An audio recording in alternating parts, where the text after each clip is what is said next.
Kalau orang tidak bersalah, buat apa dia minta maaf sampai menangis? Itu sakit. Kedua, pada saat saya bikin BAP di Polda, Jawa Timur, Pak Suwancono sebagai kami memfasilitasi kami berdua karena Ferry minta maaf sama saya. Saya tanya, apa minta maafnya? Atas perbuatan apa dia minta maaf?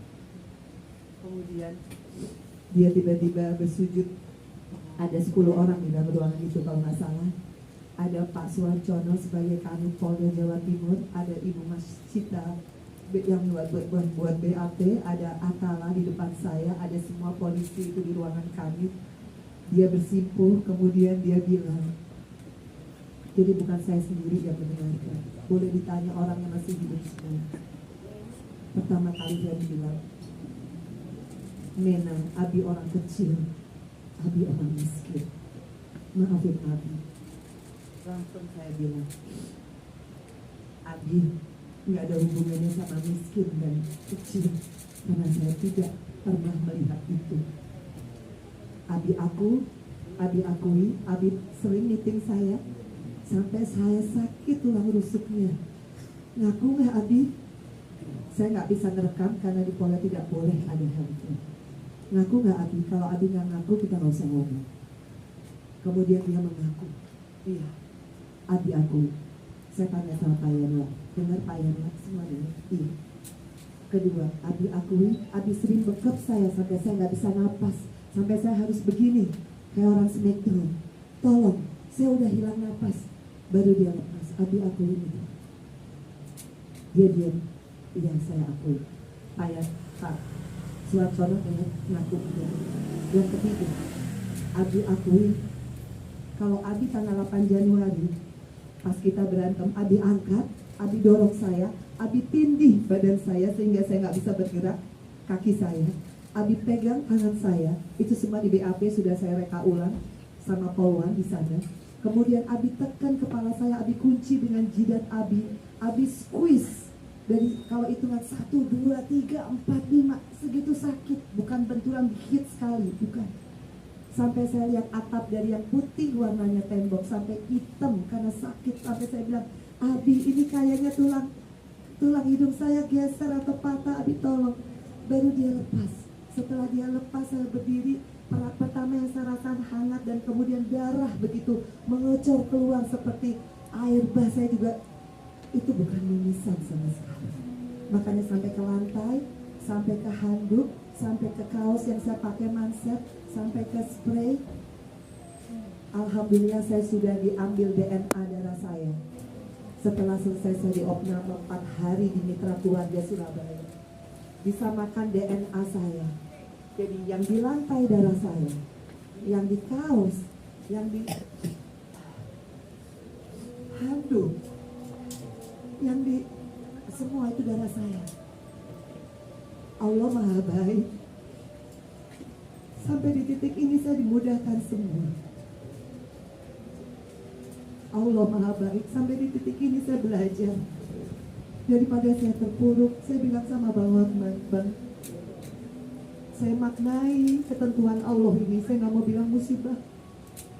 Saya maknai ketentuan Allah ini sebagai kontribusi saya ke depan kepada semua perempuan dimanapun kalian berada yang mengalami KDRT, baik fisik, psikis, seksual,